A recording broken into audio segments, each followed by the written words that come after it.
Hey, yo, one more win for the good guys.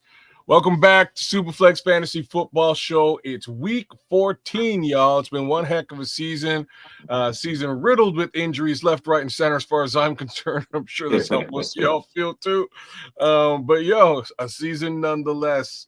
And who would have thunk that in week 14, me and my guy D Nice will be talking about the leaders of the NFC and the leaders of the AFC being the New England Patriots and the Chicago Bears. I got to put them both in there because, like, I would never have guessed that situation. No chance. Yeah. What it do, Naj? Big shout outs to Naj, man. D, how you feeling, brother? How you feeling, man?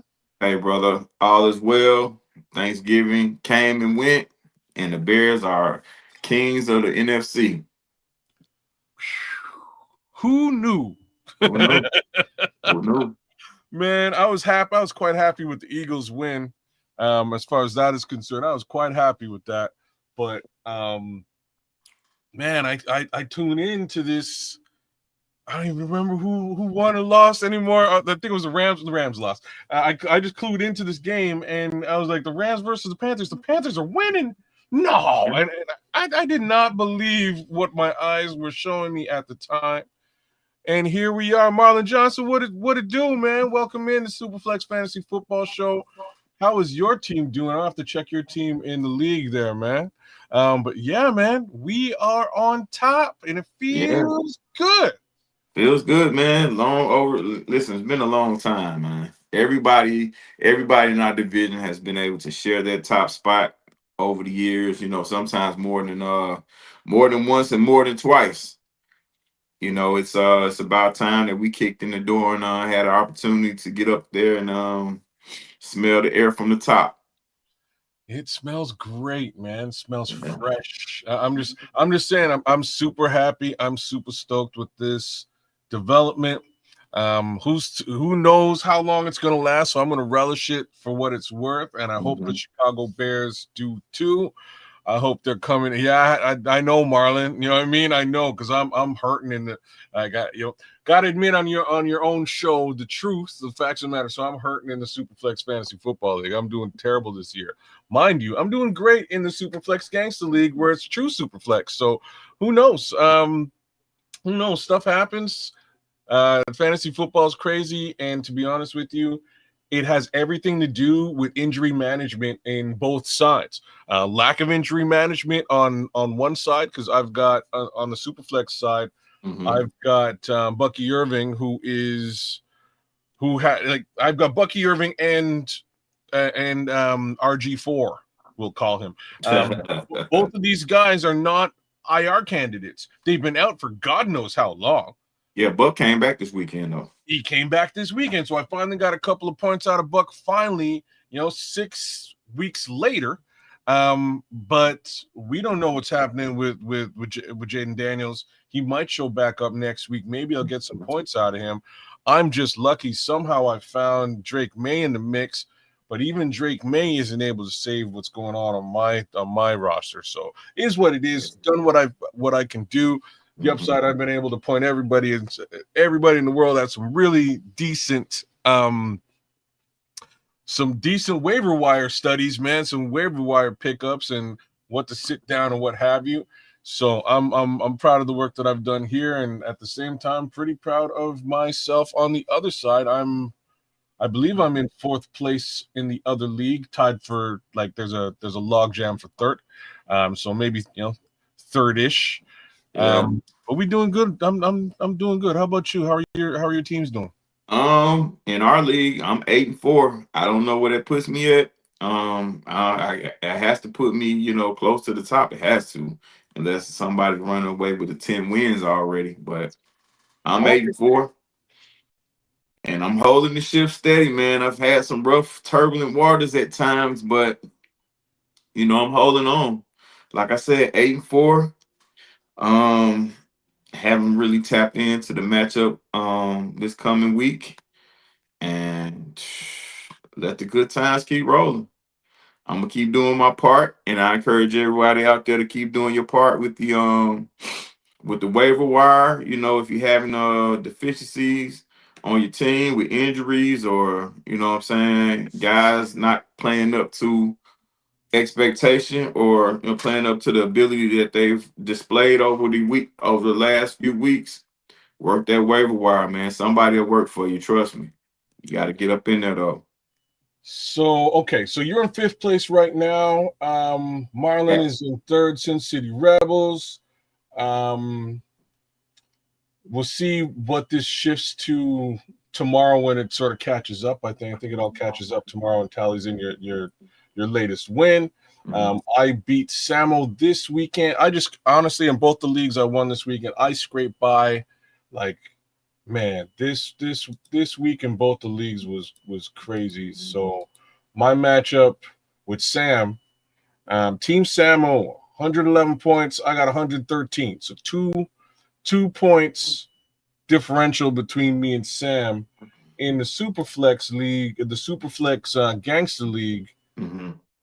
I'm up against Team Sam Bagger, who scored 143-30.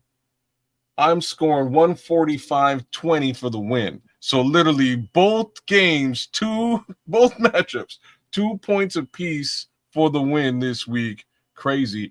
Oh, Man, really? The Steelers do need another wide receiver. I see Shout that. out, shout out to you guys. Get y'all going on a good start. Got some breaking news for your show.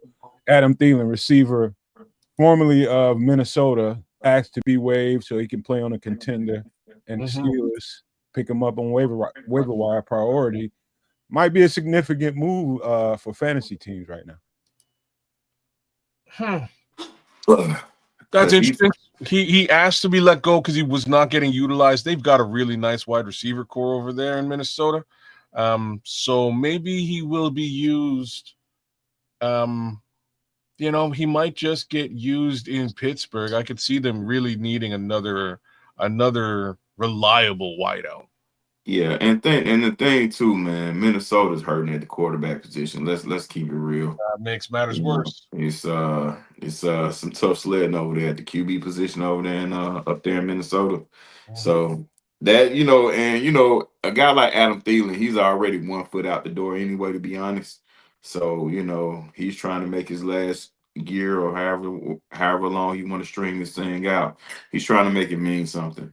And Pittsburgh is a good place for him because they are starving, outside of DK.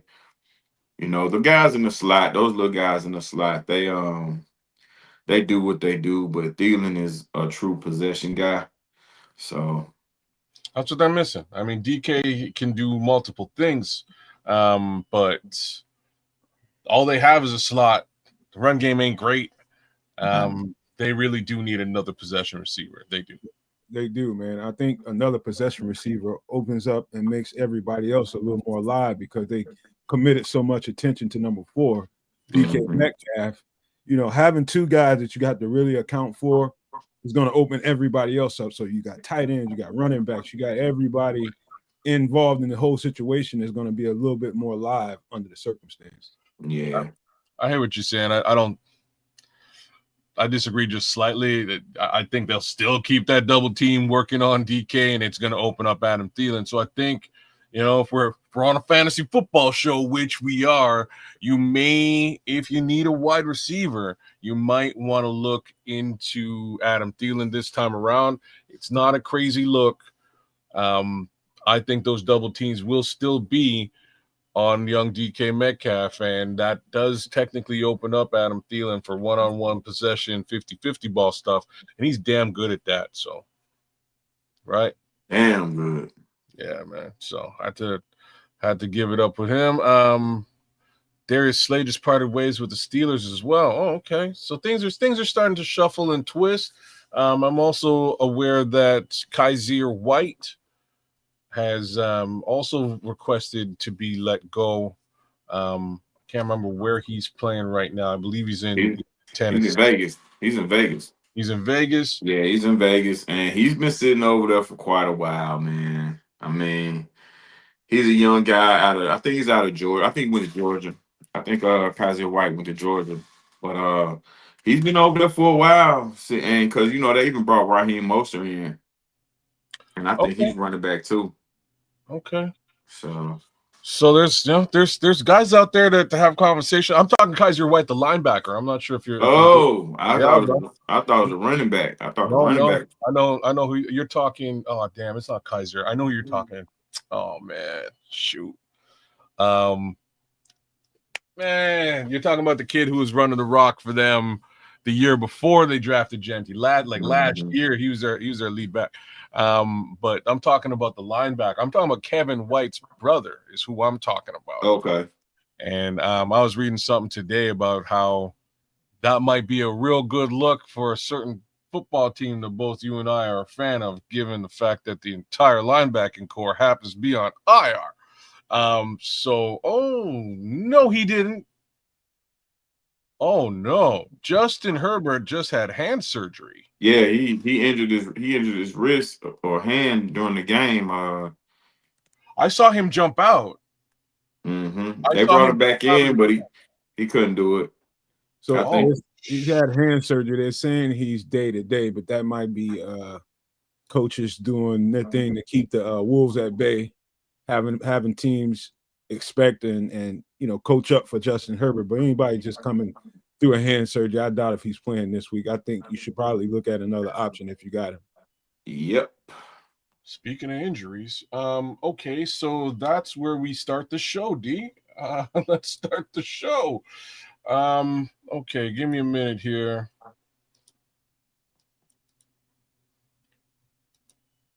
Give me a minute. There. So I'm just gonna quickly touch on this guy because I don't know. I'm not sure what's going on, but the Jets have sort of, and they do stuff like this regularly. The Jets have sort of weaseled their way into having in my opinion, a pretty decent wide receiver room. I don't know what was going on earlier in the year, but now they've got. Let's just look at this wide receiver room first before we start talking about the guy on the screen, because those guys are also involved in conversation this week. Adonai Mitchell definitely in conversation this week. John Mechie 3 definitely in conversation this week. Anyone else? Well, Alan Lazard, but like Garrett Wilson is really the third guy that I'm talking about, but he's clearly hurt. Yeah, he's out. He's clearly hurt. So next year, I don't know who the quarterback is going to be for this team. I really don't. I couldn't speculate if you asked me, but that guy's going to walk into a really nice, youthful wide receiver room, man. John Mechie's real good. How he wound up in New Jersey, I don't know. But it seems that he was jammed up where he was at because his rookie year he dealt with a cancer situation. He had cancer. That's right. So this is the comeback trail for John Mechie 3, and I have faith in John Mechie. I think he's a really high caliber talent that's just sort of been fed. He's been handed a bit of a just been a bad roll of the dice. Yeah, I think he really winds up shining next year, especially with Garrett Wilson pulling a lot of the attention. And the exact same thing can be said for this guy. Yeah, Adonai Mitchell's a bad dude, bro. He's whoa. So against Atlanta, just went ham. 100 yards, 8 receptions out of 12 targets, 40 and a tutty, 43 fantasy football points on the week. I can't say that this type of output is going to be sustainable, but if it looks even remotely close to it, might be worth the conversation. So now we go back to how we got here. And Justin Fields, unfortunately, is really starting to slide with respect to his ability to be a starting quarterback in this league. Just that as an idea is starting to go south. That whole quarterback class ain't great. The generational talent, Trevor Lawrence, I do happen to be rostering him in the Gangster League, but I don't know. He seems to be as average as they come. So, end of the day, here comes Tyrod Taylor into the mix. He's having pretty decent goes out there with regards to passing the football. I don't know if the Jets are going to win football games, but that kind of bodes well. And I'll be honest, for fantasy purposes, Yeah. he's going to put the ball in the sky a bunch because they're behind. So 30 points on the week, that's wildly different from most of his output throughout the rest of this, the better part of the season. But they're going to lose. It's going to be garbage time. I'm serious. It's going to be garbage time. And you can capitalize off of garbage time with this team and those new wide receiving talents. Definitely. So keep your eyes peeled. If you need a quarterback, if Justin Herbert happened to go out, which he did, this is a conversation. What do you think? Definitely a conversation. Most definitely a conversation. Yeah. I mean, like you said, either way you spin it, the Jets are going to lose. And I don't even really think they're trying to win, to be honest with you. Would you be trying to win at this point? Yeah, I mean, I think they're focused on solidifying their spot in the draft. They're going to be just as bad as Tennessee, but the only thing that will separate them from Tennessee is the fact that Tennessee has their quarterback. There's that, and the other piece is, like, I really wish they didn't sacrifice key facets of their defense, man. They had, in my opinion, they had a really burgeoning defense squad, and they had to part ways with some of that to really get into full-blown rebuild mode. Mm-hmm. So that's where they are now, and come this time next season, for the most part, they'll be rebuilding. They got a bunch of draft picks to throw around, and we'll see what things actually look like. So again, take a peek at Tyrod Taylor, but how we got here was by way of Justin Herbert. Justin Herbert, questionable on the week, had hand surgery. They're saying day-to-day. I don't know how you go day-to-day after hand surgery, so it's probably going to be a couple of weeks before we see the likes of a young Mr. Herbert again. Yeah. So why I wanted to go here was because of this. You obviously have to take a look at his immediate backup, and how did he fare this week? Yikes. So remember that comment that I made about that draft class that Justin Fields was in. So here's the other guy. Here's the other guy in that draft class.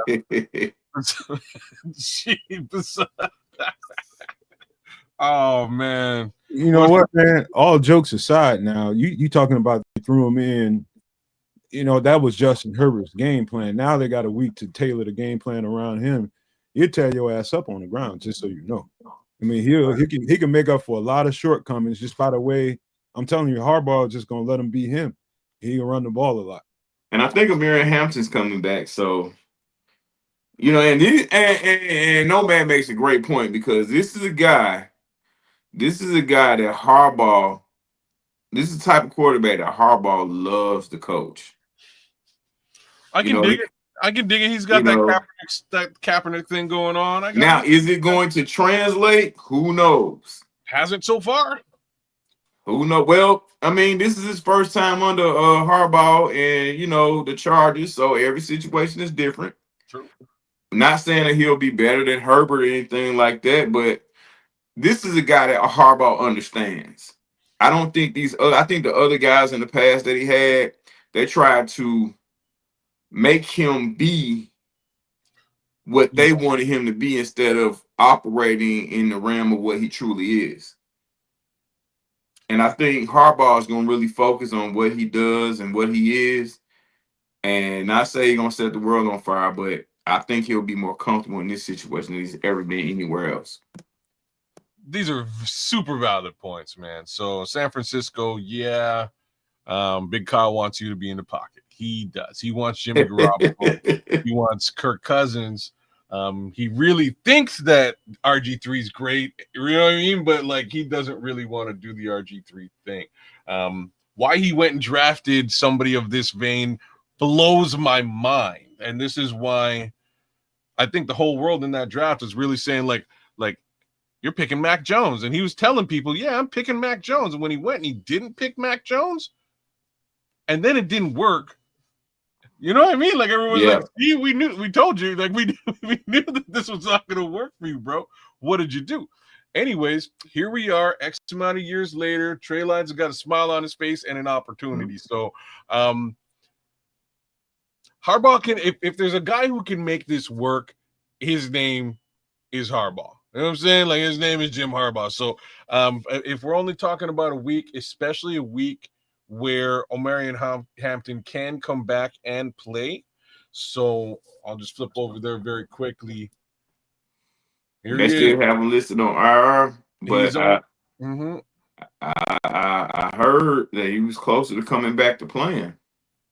The Chargers reportedly view it as likely that he'll be able to play this coming Monday against the Eagles. So they're hoping that he'll actually play. He was actually designated to return last week, but wasn't activated. So we'll see if he makes it.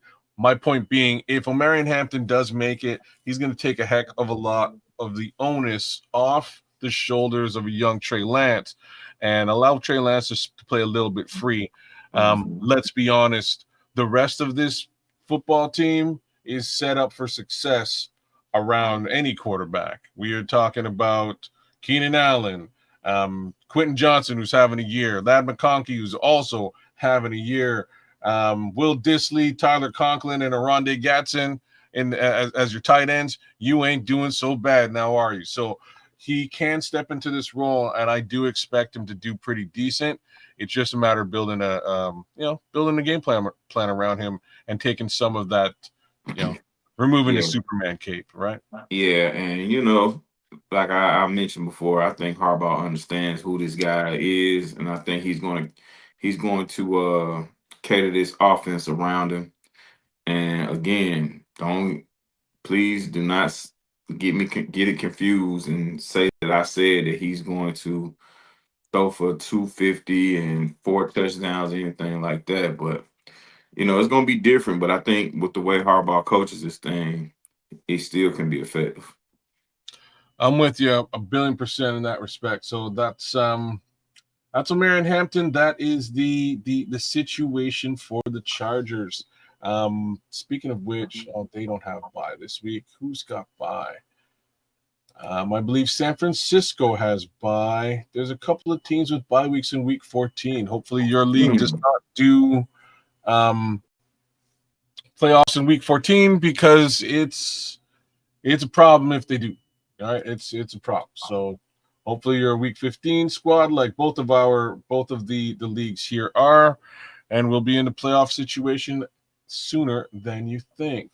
Yeah. So correction, I'm 8-5, man. I thought I had everything tightened up on my fantasy team, but last week I played without a third receiver and without a defense. Oh wow. And you won, or did you lose? Well, no, I scored 146 points, but I lost. Oh, one of them weeks. Yikes! Yeah, there's some high scoring squads, man. There are some high scoring squads. I mean, but if I thought I had everything lined up because I got about 4 or 5 of these teams, man, and I thought I had everything squared away, and obviously I didn't. So I did speak on Jaden Daniels, who I humorously dub RG4. There's no decision made on whether he's returning in week 14. Fantasy football owners or Jaden Daniel owners like myself just kind of have to hold their bated breath and What do you think about that, kid? I mean, just take the fantasy out of it. Yeah. Why would they bring him back? I wouldn't. Like that. The question you're asking me, like I wouldn't do it if it was me, right? Yeah. I would shut him down for the rest of the year. Give him the rest. It's too late in the season to make any kind of a difference. We know who you are. I don't think that's going to change in any capacity. So if you can't make the playoff, you can't make a viable playoff push at this point. If they feel that they can, then maybe. But if you can't make a viable playoff push at this point, sit him. Let him get the rest that he probably deserves. Let him actually get back to full football form. in 2026, and you unleash the beast in 2026. Not to mention, you probably will wind up getting a bit of a benefit with respect to draft capital. Yeah. So I wouldn't play the guy. I'm just waiting for the announcement so I can effectively drop him. You know what I mean? Yeah. I'll just be real about this. If it was an IR situation, if they had said, yeah, we're going to put him on IR, I would have him in my IR spot and would have picked somebody else up a long time ago. But because they made no designation, I'm in limbo. I can't really leave a quarterback of this caliber on waiver, you know what I mean? Available on waivers for somebody else to go and snake them. So I'm holding on to Jaden Daniels for dear life on in the Superflex league, the Superflex Gangster League, that is, where it's 2 QBs. I've got I think I got 4 quarterbacks running at the same time. It's crazy. Let me just look at who I've got. I think I have Joe Flacco team. I've got Trevor Lawrence, Jacoby Brissett, Jaden Daniels, and I got rid of Joe Flacco. I had Joe Flacco last week. I was running 4 cute quarterbacks at the same time up to last week. I had to make a move on one of the quarterbacks. Thank goodness Joe Burrow came back and made the decision for me. Not to mention, Flacco wound up playing for a bit and didn't. I think he put up 10 points. It was like perfectly timed dropping of Joe Flacco. But I have no choice but to hold on to this guy until somebody tells me differently. Like right now, they got him. Man, they got him projected to score 17 points in this week's game. You know what I'm saying? Like, what are we doing here? Yeah, that's tough. That's fantasy football, man. That is that's where she is. All right, other guys to sort of look at here. Let's just stick with quarterback for a second. We talked about Shador last week. Not a great showing against the San Francisco 49ers, but it looks like people like the guy. So we'll see how he continues to do. He's got a great matchup this week against the Tennessee Titans. Feel free to roster, and it's Tennessee. I would say even start him. You know what I mean? Like roster and start this guy if you got to on a week like this just to test the waters, because I have a strange feeling he'll probably put up really decent numbers heading towards an eventual meetup with mine and D's Chicago Bears. Yeah, we don't want you to have a good week that week. Just go and get it out your system versus the Titans, man. Yeah. Go run the hype up and then allow us to get at least 2 interceptions on you, courtesy of Kevin Byard and Nashawn Wright. That will be perfect. CJ Stroud also came back in action this week. I'm surprised it was a relatively low scoring affair for him, but they won the football game, and that's really all that you need. I know we had this conversation the other day too, with regards to who, like, do you switch over? And I'm gonna do the thing now. Now I got to do the thing. Interesting, isn't it? So just look at Davis Mills' numbers these last couple of games with him being in the driver's seat.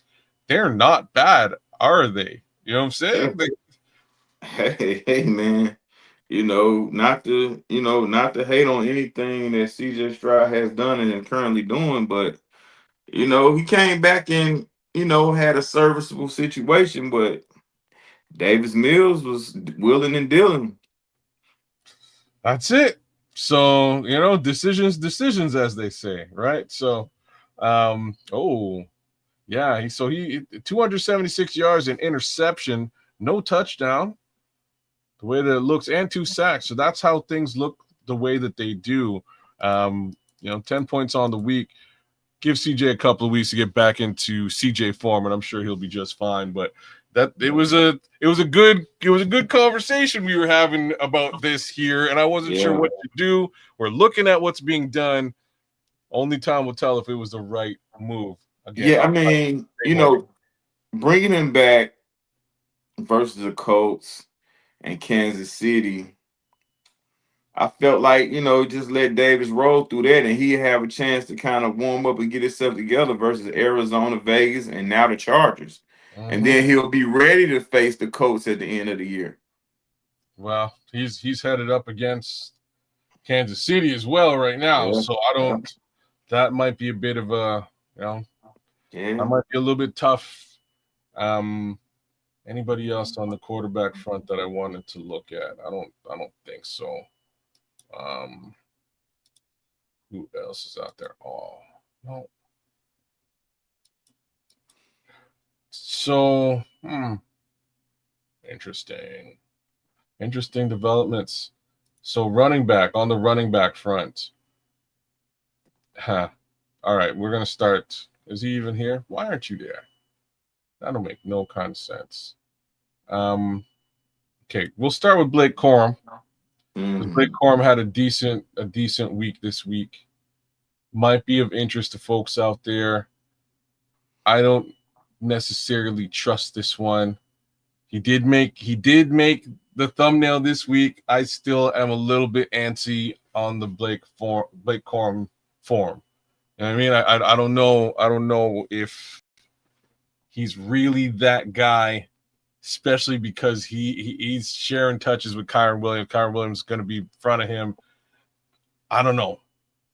As of late, as the last few weeks, some of these handcuff situations are looking super nice.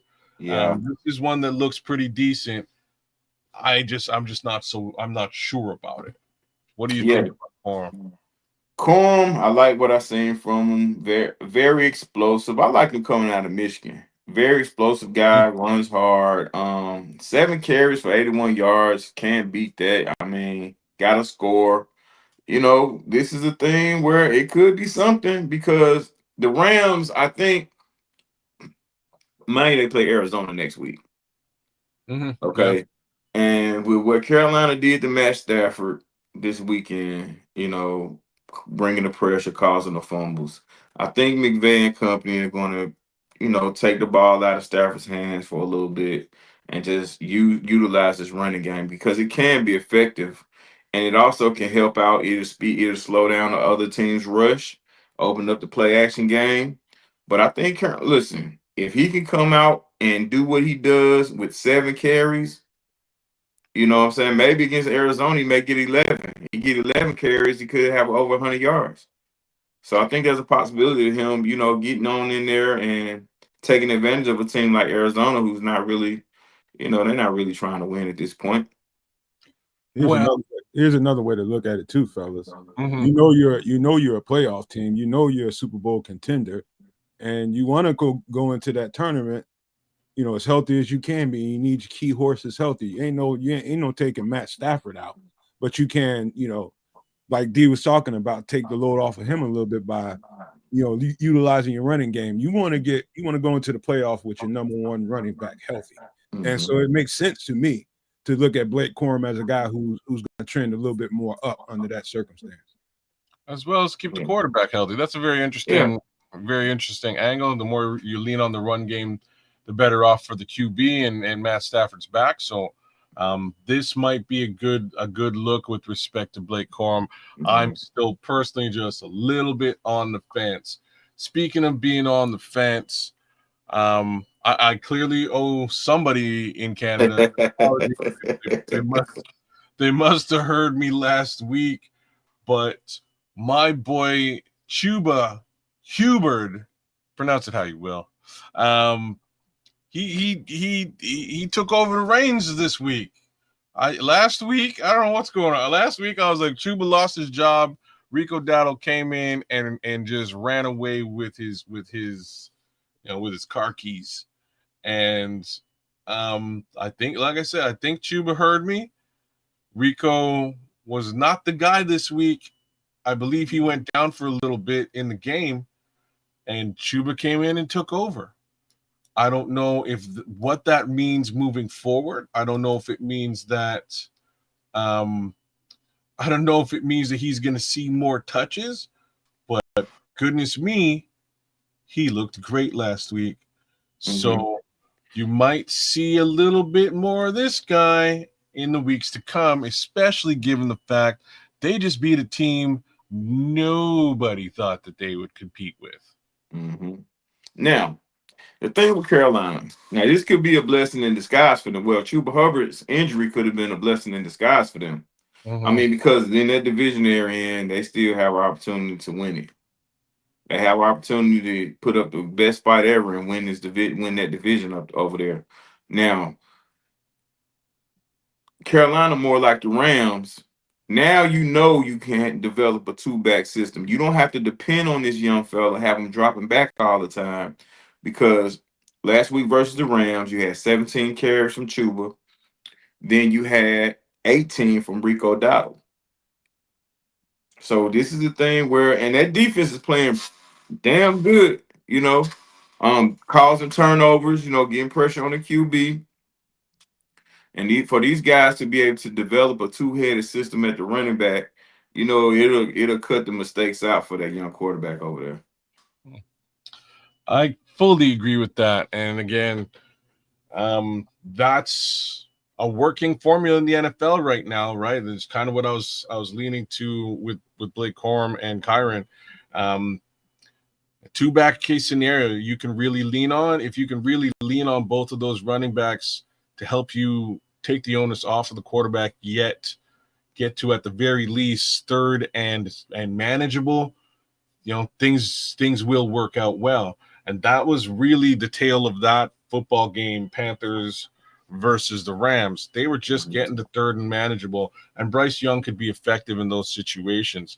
He's still learning, he's still coming up, but again, in those situations, he was able to shine in this football game, which truly led to the win, mostly on the backs of these two fantastic running backs, Rico Dowdle and Chuba Hubbard. If you can find Chuba, he's out there, 50% rostered, 13% started. It's not impossible to come across this particular gentleman out there. Blake Corum is even more available at 24 and 6. So again, keep your eyes peeled with regards to either one of these running backs if you need to find yourself a running back. Yeah. I mean, it's getting cold out, man. And for these guys that don't play in dome, don't have dome situations, they're gonna be out in the elements. And the greatest ally versus the elements is being able to run the football, man. That's in the elements. You got it, man. I don't remember them shady games, man. The McCoy games. Yeah, man, you got to be able to run the football this time of year. That's why, I'm elated that, I don't want to go too far. I don't want to get too far ahead of you. I'll let you do that. Oh, you know where we're going, so we might as Yeah. well go there now. Yeah, I'm glad that we found it, and we found it to be effective, because we're definitely going to need it. Our home field is outside. Yes, it is. It's cold as all daylight out there. And Kyle can run, man. Mm-hmm. So he also made the thumbnail this week again. 26 fantasy football points sitting on my bench, associated with young Mr. Kyle Monangai, 7th round pick, more leading the rookie race with regards to 100-yard football games. He might not have the most yardage because there was a bunch of games where he didn't even play. But at this point, he's putting up 100-yard games every week or two, right? It's kind of crazy. That two-headed monster in Chicago, as those elements get worse, I think are really going to be even more effective as a weapon against oncoming teams. So, like the word is clearly out. 66% rostered, 28% started. If you can find yourself Kyle Monangai somehow floating around on that bench, on that waiver, you should get him. He's good for a touchdown in most weeks of football. I have to say it. who else? Devin. Let me look at Devin Singletary. I think he had he had a decent game last night. I'm not a believer. I'll just put that out there. But I watched this football game last night with the New York Giants, and it was a pretty problematic football game across the board. The only thing that stood out to me was Devin Singletary. Oh yeah. Yeah, Devin Singletary's not a speedster. He's not gonna burn you, blow by you, but he gets the tough yards, man. He's a compact guy. You know, he runs a lot bigger than he is. But he's very instinctive, you can tell. Like I said, he's not a speedster, but he can find holes to get through and get some positive yards, get quality yards, per carry. And going up against that Denver defense, man, Denver has a pretty good D up there, man. Funny. Those two Cinderella teams in the AFC, they're looking in many cases better than the incumbents, like the suspected leaders of the AFC. I'm gonna have to say Denver and New England, to me, right now, today's world, look a heck of a lot better than Kansas City and Baltimore. I'm also gonna throw Buffalo in that mix. Yeah, you better believe it. You know what I'm saying? But those young guys at QB, when it goes to the playoffs, it's a whole nother thing. And they're going to be out in those elements as well. Now, I know Denver, they thinned out at running back a little bit. And, the young fella out of Central Florida, he's quality back, pretty good, dual threat back. But gonna need a lot more than that because Bo is a little bit too erratic for me. And certain things that carry you through the regular season, but when you get to the playoffs, it will expose you. Well, like I said, keep your eyes peeled on those two teams across the board. They're playing very good football. I'm gonna also have to give, I have to give the coaching in both of those organizations a big thumbs up. I think they've done a great job. Sean Payton, as well as Mike Vrabel and his squad, as well as on the other side of things, Cinderella team number 3, the Chicago Bears, and their coaching situation is pretty. It's pretty spectacular.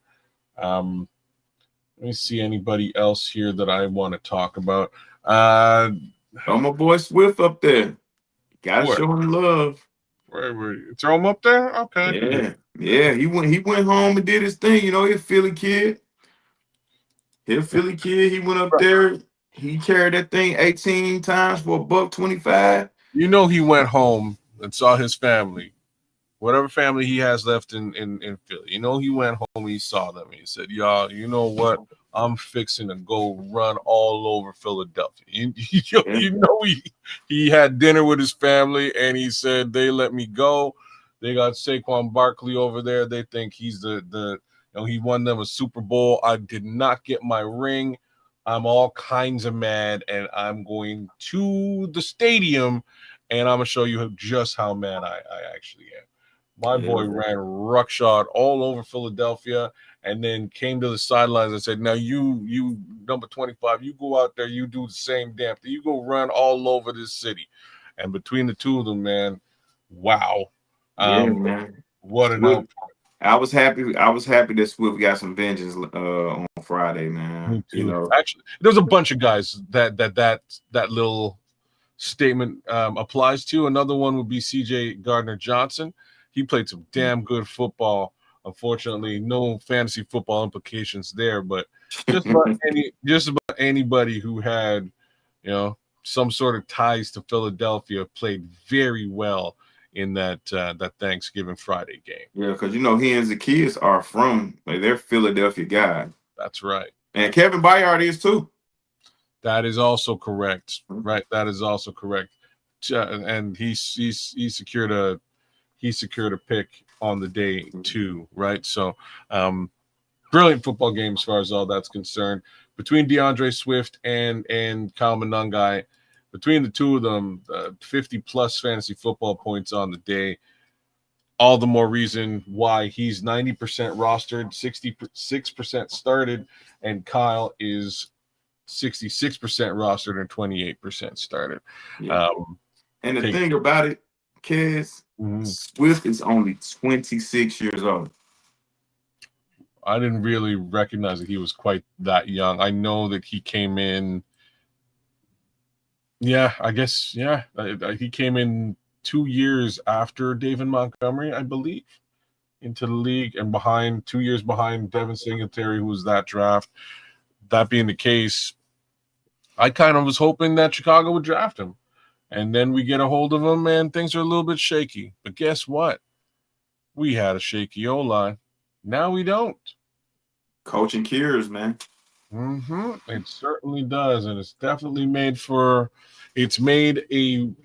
run game appear out of thin air in Chicago. It's quite literally that simple. We could talk about Kamani Vidal for a minute, but he's playing great football. The problem is Omarion Hampton is probably coming back this week. So if you have Kamani Vidal, I don't know what you want to do. If you're a smart man, you trade him to somebody who ain't paying attention. I'm dead serious. I know. You know what I'm saying? This is fantasy football. You trade this guy to somebody who ain't paying attention. You get them to sign off real quick, and you get something good for him, because if Omarion is actually back this week, his touches are going to start to slip. And that's that's all I got to say about that. Well, Kez, it's a similar situation like we're talking about. This could be another situation where it'll be a dual back situation because the starter's out. Okay, maybe. I know it was looking that way for a while with Hassan Haskins, but he's also out. Yeah, he got injured. So what's happening now is this young man is toting the rock, and the rock will be toted in with Harbaugh. Like it will be. So somebody's gonna run it. If it isn't Omarion Hampton, it's Kamani Vidal. I'm just saying for the rest of y'all, if Omarion Hampton is showing up again real soon, you might want to go find a number one back in a single back operation and make a little bit of a shift for Kamani Vidal. And we know the Chargers have O-line issues as well, and that's the reason why Herbert ended up being injured ultimately last week. But we're on a roll discussing these two back systems, man. It seems like you playing this, kids. I did not, but it does. It does seem like I did. No matter what it do. Well, I gotta do a little urine in the Cheerios here, man, because you played this Kamani Vidal thing a little bit wrong, in my opinion. I'll tell you why. Oh, did I? Okay. You think because you liked Omarion Hampton coming out in the draft that he just was going to come in here and ascend. When he was playing, he wasn't playing very well. He's pretty damn disappointing, as a matter of fact. What the hell are you talking about, man? Come on, Omarion Hampton ain't going to come in here and just take over the number one spot. I'm just telling you. So in week 3, 30 fantasy football points. Week 4, 45 almost fantasy football points. 13 in week 5. He was doing. I wouldn't. You know what I mean? I wouldn't click. I wouldn't kick him off the bench. You know what I'm saying?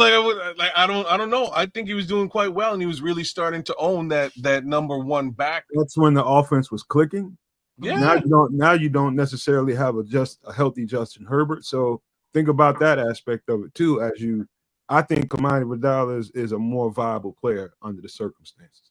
And if you look at the opponent that they're facing next week, it's the Philadelphia Eagles. Beat up on Miami either way. Well, ain't the Eagles? It's the Eagles. Oh, my bad. Philadelphia Eagles. So yeah, I'm pretty sure Harbaugh took a look at the way Chicago ran roughshod through Philly. He's gonna want to run both these guys. You're right. Hey, bro. If at all possible, he's gonna want to run with both these guys, keep the ball on the ground and run it. So, all right, fair enough. maybe you want to rock and roll with Kamani Vidal. I can see that being a viable game plan against the Philadelphia Eagles. And when you do, the following week, you trade him for a running back. That's my 2 cents on it, right? Because this, if what you're saying is true, and I think you might both be right. If what you're saying is true, Harbaugh will go 2-back system this week for sure. And I think if Herbert doesn't play, he kind of has to, man. You almost have to. You can't rely on Trey Lance as being the guy in that situation. Like, you can't put it all on Trey Lance. So you can offload a lot of that on these 2 running backs and see what happens. And I think they're going to get great output as long as the offensive line is decent. Things I can tell you, these guys have drafted, I think, 3, if not 4, offensive linemen over the course of the last 2 years. So the O-line should be okay, and it might be stout enough to do some damage against the Philadelphia Eagles, who really hurt against the Chicago Bears this past weekend with regards to defensive line versus offensive line. What it do, AC Adam? Big ups to you, man. But yeah, man, I'm right there with you guys. I think that might be the case, and if it's the case, yeah, man, you find yourself Kamani Vidal. He'll put up a good week of football, another good week, and you see what you can do to get yourself access to somebody who ain't splitting touches. But like I said, we have to find out the math on Justin Herbert. We have to figure that part out first. But in the event, if Herbert is out for the next 3 weeks or possibly the season, I think this is going to be the recipe for the Chargers. From here on out. You might be right. Especially this coming week. Like we kind of need to know what does Trey Lance look like in this system. Is the other I think Harbaugh can make Trey Lance do the Jalen Hurts. Yeah, he can. I think that'll work probably easier than try to make him into Justin Herbert. You know what I'm saying? Like Jalen Hurts, yes. Justin Herbert, I don't really see it. So yeah, that all that equals is maybe you want to hold on to Kamani Vidal, but I would still be looking for an upside trade. Yeah, I mean, if you can get it off and get some decent back by any means necessary, like you gotta root for that. But looking at that schedule at the end, man, for them, they got some favorable things there when it comes down to road grading. This is one I wanted to touch on a little bit, but I don't trust it. This guy's a solid back. He's been playing some really good football. My beef is that this team has too many good running backs. I don't know why the Arizona Cardinals have this many good running backs, but they do. I didn't expect Zonovan Knight or Bam Knight to be providing this kind of decent, steady output these last few games. I'm expecting it to come from this guy who's on IR. So is James Conner. So is Michael Carter. Michael Carter. Mm-hmm. I like Michael Carter a lot. He just hasn't been the guy doing it big, but he's giving you decent numbers. Yeah. So there's things to note, and there's also the fact that I believe DeMarcado may come back this week as well. So he was out in week 13. I believe he comes back in week 14. If he does, I don't know who the main guys are going to be running that rock. There's just too many guys there. All right. Now, another thing to look at it when it comes down to these Cardinals. These guys are doing this, having this decent production on limited carries. Mm-hmm. When your quarterback's throwing 40 times a game, bro, the running backs have to do something, because teams are going in there every week expecting to put a bunch of nickel and dime packages out there and run a quarter defense. against Arizona because the way they distribute the football through the air. Yeah. So, these guys, they'll have limited opportunities in the pass game to really pay dividends for you, but they're going to share carries. Like, I think all of them may get 11, 10, 11, 12 apiece. One man may end up short with 8, but, I think the hottest man may get probably about 12 carries. I don't think they're doing any more than that. So I'm glad you brought that out the way that you did, because Zonovan Knight's getting work in the passing game too. So he's got 3 for 3 receptions, targets for receptions, and a touchdown. Oh, snap. And a fumble. but a touchdown. You know what I mean? So he's working his way into that passing game too. I'm kind of surprised that this team is doing as well in the air as they have been over the course of the last little while. What are you saying, Nomad? If it's me, if I had a choice of the backside of Arizona as an option, because of what D just said, the number of carries they're getting are split. So for me, I'm going to default towards the goal line back. Whoever I figure out the goal line back is, I'll probably pick up that guy if I needed somebody. Well, here's another one, and we'll go back to the conversation we were having with about RG4 and or Jaden Daniels. Marvin Harrison could come back this week. Marvin Harrison Jr., that is. I slightly expect them to sit him because, what for? Mind you, maybe what for is that they might have found their quarterback in Jacoby Brissett. I think he's playing decent football. I think the team's doing terribly. But I think Jacoby Brissett is actually playing some decent football, especially given these wide receivers that he has. Layer on one more high-caliber wide receiver, I think they might want to test that out and see what that looks like. Yeah, I thought Marv played this week. I thought he played this week. Did he play? I thought he played this week. Yeah, he played. Yeah, I thought he played this week. Yeah. There you go, y'all. 12 points for Marvin Harrison Jr. He got out there. I did not even realize, but he got re-injured. Oh no. And this is a heel, so hey man, like you said, it's a possibility. Hey, they put the elf on the shelf, man.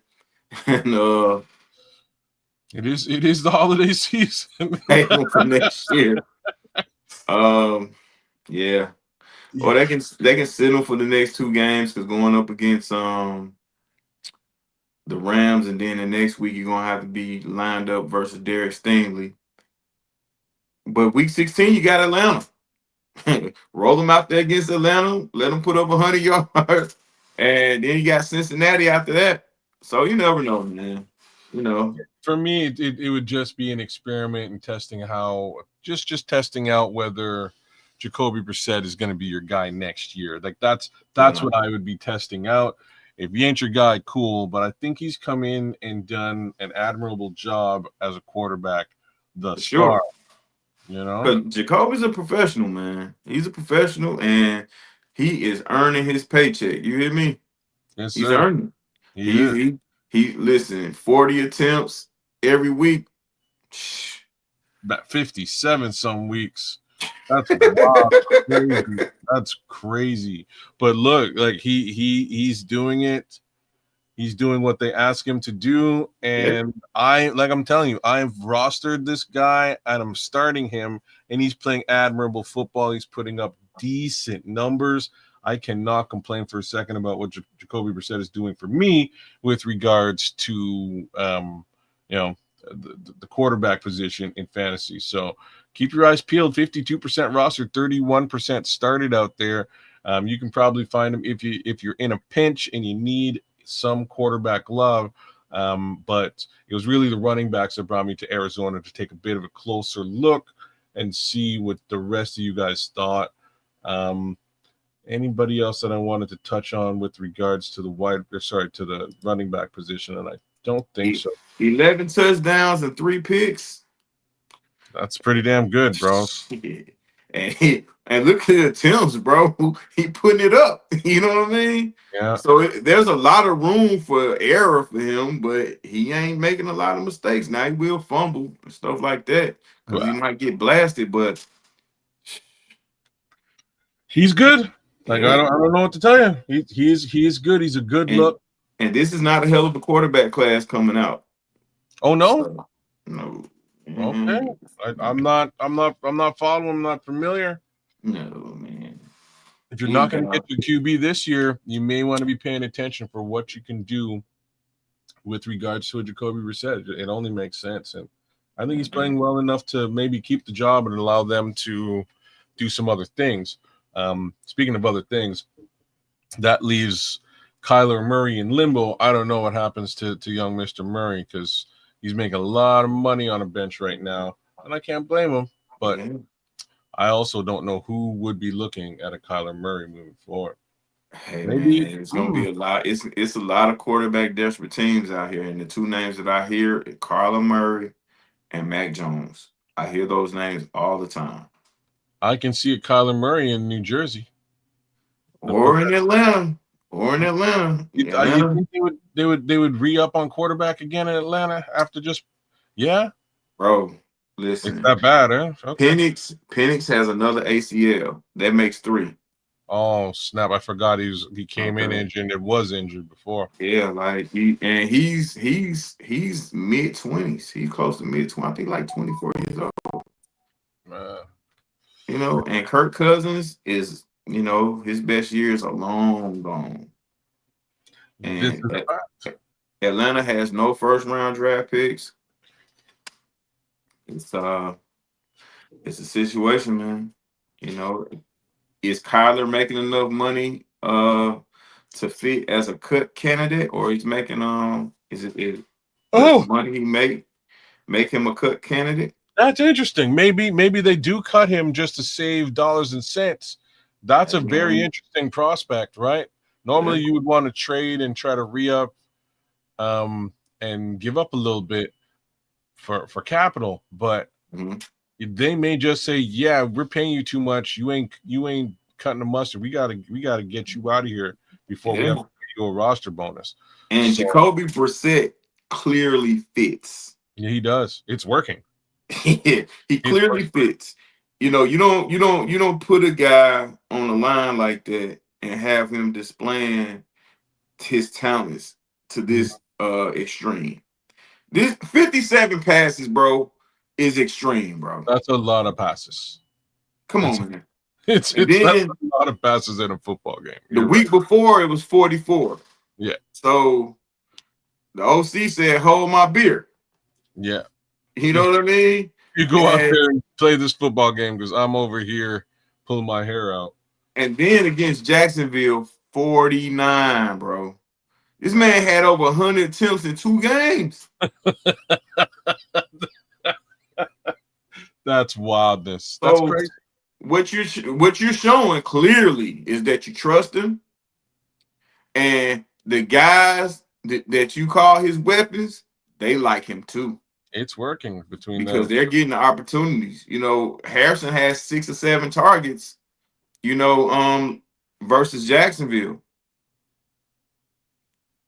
Man, I'm I mean, telling versus Tampa. I'm sorry. you, And it's then working. I'm sorry, that was 49 versus Jacksonville, and he throws for another 40 versus Tampa. Man, it got rolling, man. Stranger things have happened. I've seen folks get let go in the situation, like as a for instance, and it was kind of funny to watch Sam Darnold, Minnesota Vikings versus Seattle Seahawks this week. And Oh yeah. man, I guarantee you, like at the end of the game, Kevin O'Connell gave Sam Darnold a big hug and a whole bunch of words, and I'm sure those words were like, "Man, did I ever screw up by letting you go and drafting the kid? I'm not sure what I was thinking. I probably should have kept you here where everything was working, and now look at what's going on. You're still working. You're doing great." And everything's broken in Minnesota. Yeah, I bet Sam Darnold whole family get Christmas gifts from the Viking organization. you're probably you're probably right, man. Yeah, they might even get something for Valentine's Day, but Box of chocolates, roses, everybody. you name it, because at this point, any sort of amicable reunion would be in favor. I'm sure they're all for that, and it's that ship has sailed. Those cards have been dealt, and he's off in another place doing very good things, playing very good. Now he didn't put on a hell of a show versus his former team, so I think he felt bad for him too. But just for future reference and the way the Seahawks are rolling, man, yeah, Minnesota got to be kicking itself in the teeth, man. Yeah, that's it's about how that looks. So we take a bit of a closer look at wideouts. We did look at Adonai Mitchell and the Jets situation earlier. Somebody I wanted to take a look at who also made the thumbnail is this young man, Devon Veli, Out of Utah. So he's starting to step up a little bit. It's kind of interesting. Keep your eyes peeled here. Tyler Shows just or Shah, depending on how you want to pronounce it. You want to say it, yeah. He's just airing out the football. Ball's just in the sky. I have to say the obvious things. I do heavily feel that Spencer Rattler was much better under center for this team, but I guess they wanted to see what the rookie was doing, what he was about, and he ain't terrible. I'm sure he'll grow into something a little bit. But the fact is, 43, 38, he's putting the ball in the sky, man. Somebody's got to pull it down. Hopefully it ain't the other team. Sometimes it's the belly. I would encourage Rattler to keep his head up. There's a lot of quarterback hungry teams out here, and he may have a chance to win this job back versus in New Orleans. Because my man he ain't setting the world on fire. Oh man, I'm just thinking. Anyways, that's your New Orleans situation. I don't know what happens to a Spencer Rattler. In my opinion, he played well. He'd be a guy that I think maybe a QB hungry team might want to look at if they don't have the capital to get themselves a quarterback this coming season. But back to Bailey though, way to take advantage of an opportunity. He's a big target. He can create some separation. I mean, he was awesome in Utah. I remember seeing him in Utah. He's very good at Utah. Caught everything, jumping over people and all that. But to be 6'5", he got 8 targets, caught every last one of them. Didn't quite get 100 yards, but did get a touchdown. And as the year wears on, it's only going to be more playing time available for a cat like this. He's very, very reliable in the red zone because of his size. He can throw that 50-50 up there or even the back shoulder. And he has some, and I think this is one of the reasons why New Orleans felt like they can let go of Brandon Cooks. Mm-hmm. Exactly it. He's that 50-50 ball threat. They have Chris Olave on the other side. He's that, all-around threat with regards to route running and just ability to catch a football. With all that being said, you need to have somebody else who's either going to play decoy or be that primary target in double team situations. For a while, that was the tight end Juwan Johnson, but Veli's now starting to step into his own and getting a couple of those targets himself. 8 targets on the week, 7 targets on the previous week. Those numbers are starting to creep up. If you want to take part in that, by all means, I think he's playing very well. Another gentleman that we should definitely talk about. Yes, sir. IT Isaac Tesla, not to be confused with Elon Musk. IT's out there doing his thing, and these numbers will not, by any stretch of the imagination, reflect in that regard. there's a major reason why I'm saying you might want to be looking at IT this week. A certain Mr. Brown went down. That's part of the reason why the Detroit Lions lost against the Green Bay Packers this past week. So the Packers fans who are going into this game against the Chicago Bears with their heads held high and having that over and above, we always beat Chicago mentality. And look at us, we just beat the Detroit Lions. So, yeah, the major number one target in Detroit basically makes everything happens disappeared in game. Now you got to layer in somebody else to get that work. The person they layered in is Isaac Tesla. Yeah. So did it work out this week? No, it wound up being a loss.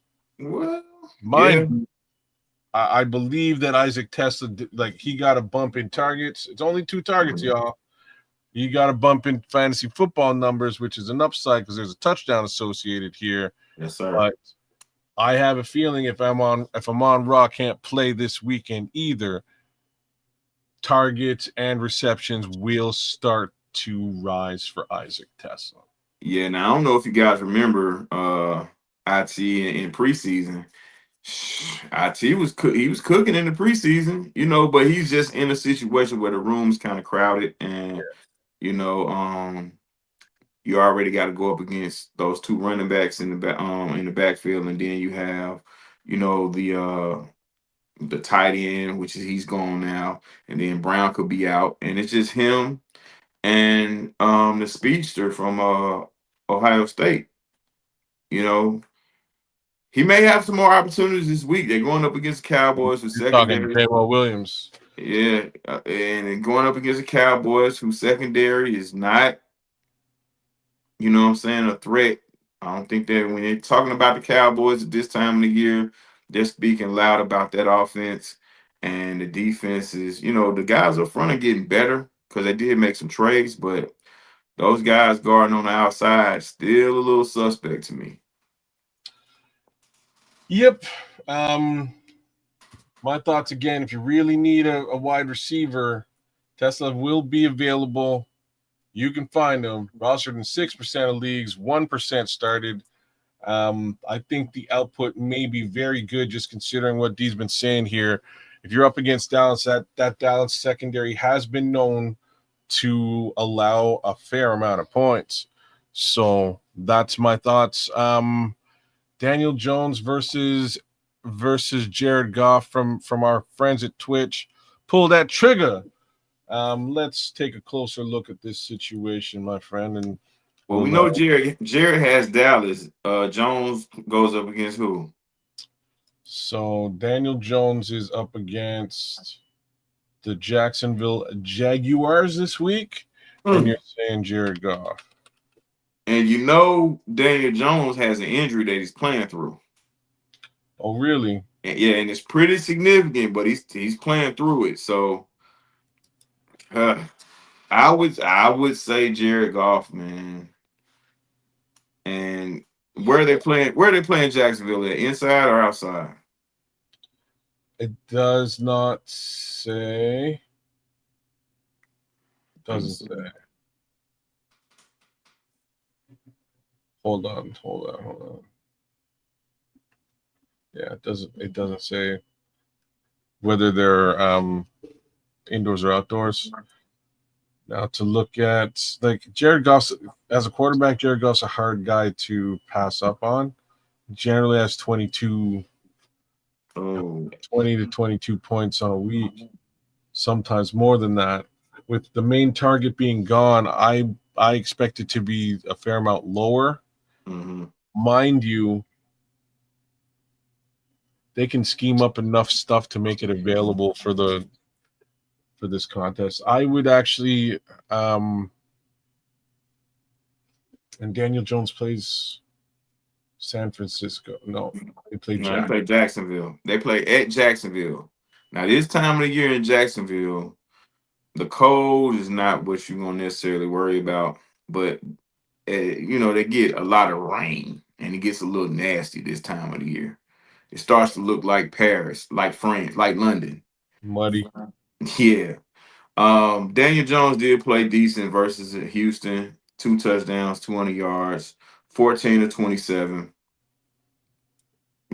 But Jacksonville is an improved group. It looks still a little funny offensively, but defense, whatever those guys doing on the defensive side over there is pretty decent. Let's look at that just because. And I do think there's a chance that Indianapolis will lean on JT this week. All right, just wanted to look at Amon-Ra St. Brown's status here, try and get a better understanding.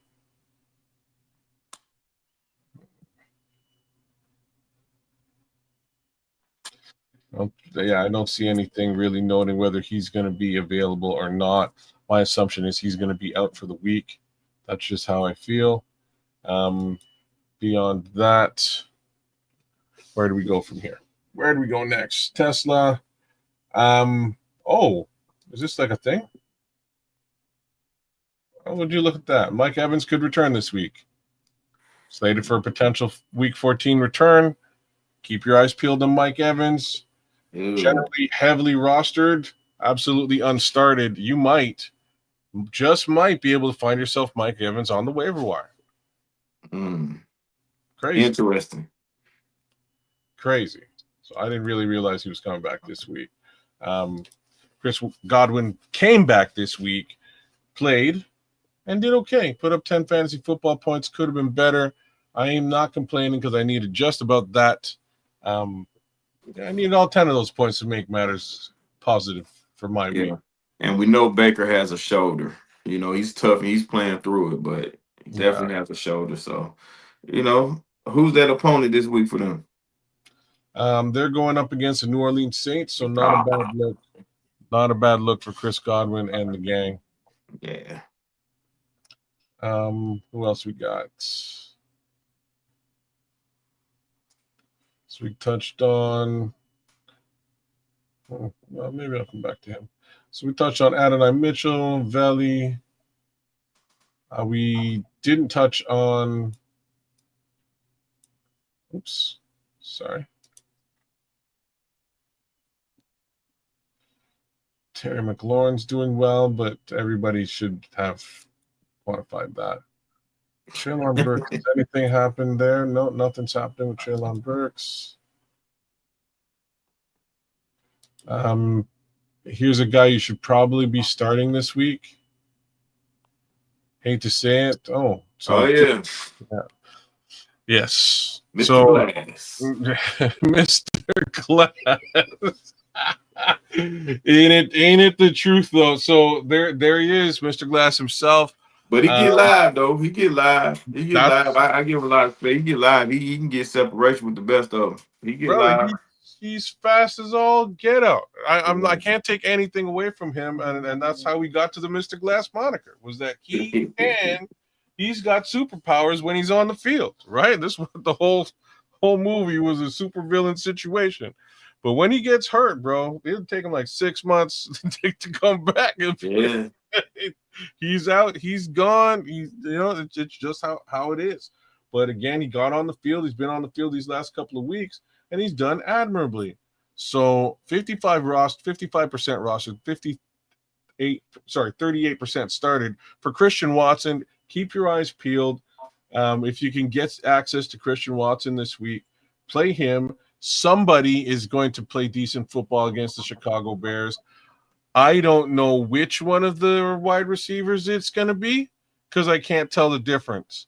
I'm going to have to guess that it's probably this guy because usually it's this guy, but then he gets hurt again.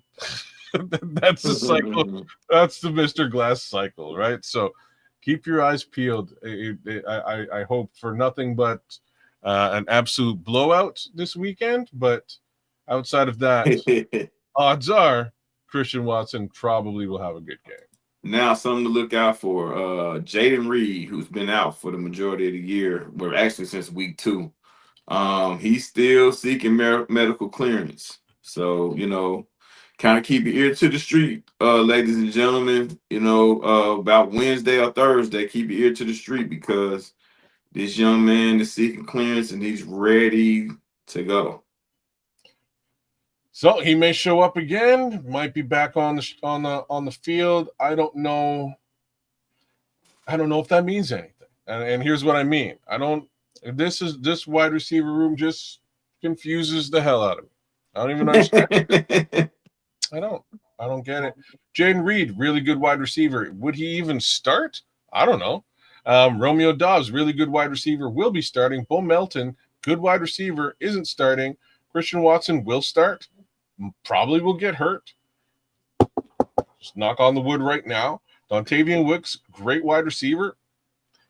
Matthew Golden, great wide receiver. And Savion Williams, fantastic wide receiver. Yeah, it's a funny thing though, because when Jaden Reed was in the lineup, he was the leading receiver. Like last year, he was the leading receiver.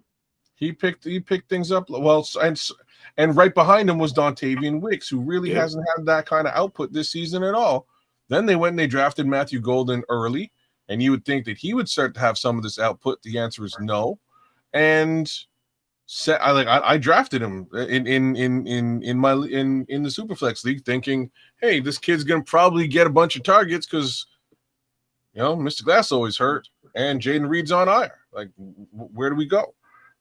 Clearly not to Matthew Gordon. And Savion Williams, I'll just click on him for fun. Yeah, he's nice. Is he like he just hasn't gotten out there enough and gotten enough opportunities? Really low snap count for Savion Williams. What I can tell you, they kind of do him the way the Detroit used to do Jameson Williams before he broke out. They kind of treat him like that. Okay. Give you a little bit here, a little bit there. May run him on a reverse, and then may sneak and throw him deep a little bit. So he's kind of getting maybe the Luther Burden treatment, if that's what you want to call it, too. The Luther Burden. This kid's real good. He was a kid that we all scouted. I know I definitely scouted him this year coming in, thinking that if the Bears did get a wide receiver, it would be later in the draft. This guy's a little bit later, but super high caliber and quality and capabilities, man. Very, very interesting wide receiver. When the Packers got him, I was so mad. But if they ain't gonna play him, I ain't so mad. Yeah, but I'm trying to figure out what Green Bay trying to prove with these Texas boys in the snow. there is that. Maybe that's what it's all about. Maybe it's just flat out too cold. He's missing barbecue and sunshine, and maybe that's what it's all about. Another thing to say, Tucker Kraft looks like he won't be playing. He's still on IR, won't be playing, and he's been a huge part of this Green Bay offense. Josh Jacobs is back. He was hurt a couple of weeks ago. He's back. He's playing. He'll be in the lineup this weekend.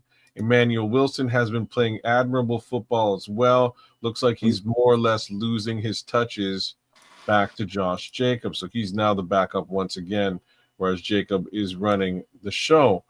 All that being said, I have a feeling if Bears fans believe it to be true, it's going to be a very good football game this week. Yes, indeed. That's all I got to say. So let me see if there's any more wideouts that I wanted to discuss. I think we've hit them all. Without I don't really trust this. It's working. Okay. Yeah, I don't have much to say. If you can, he's too heavily rostered to think differently about this.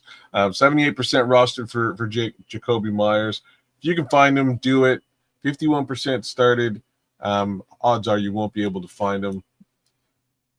He's putting in work at Jax. I'm going to go right back to him. There's really a reason that I wanted to see him, because is this guy back? Yeah, he's back. So Brian Thomas Jr. is back. He just didn't quite have the impact or output this week that he usually has is. I have a strange feeling he was still just trying to get back into football shape. Might take him a week. I think we're probably going to see a better version of BTJ in week 14. Yeah, and in watching some of that Jacksonville game, you can see some real synergy between Myers and Trevor Lawrence. Yeah. Yeah. It looks like he trusts him especially in the red zone. So I saw something about Elijah Mitchell in the chat. I didn't really recognize that this is what happened. So he's in. Let me double this back now. Let me verify. Did he get traded? I feel like Elijah Mitchell got traded, and there's something about it in the chat.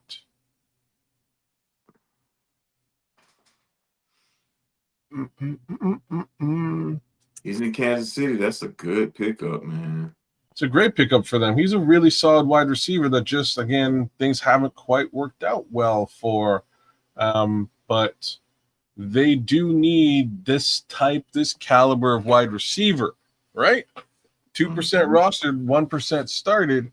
We'll see if they start to work him into the offense a fair amount more. I don't think he's seen 10% snaps, 0 attempts. So as that starts to round up, might be interesting to pay, to take a look at.